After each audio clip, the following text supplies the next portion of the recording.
নাহমাদুহু ওয়া নুসাল্লি আলা রাসূলিহিল কারীম, আম্মা বাদ। প্রিয় ভাই ও বোনেরা, সালাত ইসলামের পঞ্চস্তম্ভের অন্যতম। সালাত আদায়কারীকে আল্লাহ তাআলা অসংখ্য নিয়ামতে ভূষিত করেন।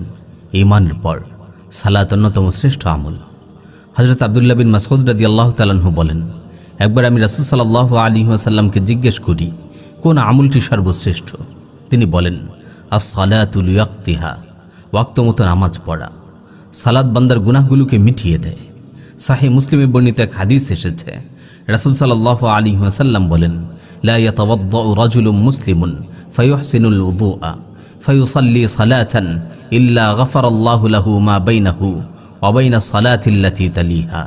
কোন মুসলিম যদি উত্তম রূপে ওযু করে এক ওয়াক্ত সালাত আদায় করে, আল্লাহ তাআলা তার এই সালাত ও পরবর্তী সালাতের মাঝখানে যত গুনাহ হবে সব গুনাহকে মাফ করে দিবেন। সাহিহ মুসলিমে বর্ণিত অপর একটি হাদিস এসেছে, রাসূল সাল্লাল্লাহু আলাইহি ওয়াসাল্লাম সাহাবাদের লক্ষ্য করে বলেন, আরাআইতুম লাউ আন্না নাহরান বিবাবি আহাদিকুম ইয়াগতাসিলু মিনহু কুল্লা ইয়াউমিন 5 মাররাত হাল ইয়াবকা মিন দারানিহি শাই। তোমাদের কারো ঘরের পাশে যদি প্রবাহমান একটি নদী থাকে এবং সে যদি প্রতিদিন 5 বার সেখান থেকে গোসল করে, তার শরীরে কি কোনো ময়লা থাকতে পারে? সাহাবারা উত্তর দেন, না, তার শরীরে কোনো ময়লা থাকতে পারে না। রাসূল সাল্লাল্লাহু আলাইহি ওয়াসাল্লাম বলেন, ফাযালিকা মাসালুস সালাওয়াতিল খামসি ইয়ামহুল্লাহু বিহিন্নাল খাতায়া।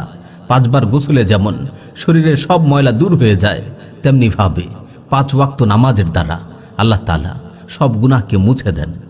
নিয়মিত সালাত মুমিনদের উপহার দেয় গুনাহ মুক্ত এক মোবারক জীবন। আল্লাহ তাআলা বলেন, ইন্নাস সালাতা তানহা আনিল ফাহশাই ওয়াল মুনকার। নিশ্চয়ই সালাত অশ্লীলতা ও মন্দ কাজ থেকে বিরত রাখে। প্রিয় ভাই, সালাত মুমিনদের জন্য এক মহা নিয়ামত। কিয়ামতের দিন সর্বপ্রথম সালাতের হিসাব হবে।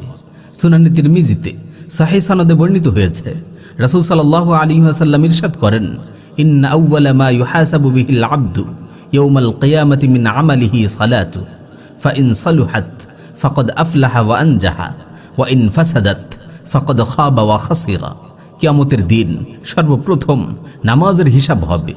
যদি নামাজ ঠিক হয় তাহলে সে সফল ও কামিয়াব হবে, আর যদি নামাজ ঠিক না থাকে তাহলে সে ব্যর্থ ও বিফল হবে। আল্লাহ তাআলা আমাদের সবাইকে 5 ওয়াক্ত সালাত জামাতের সঙ্গে আদায় করার তৌফিক দিন। আমিন।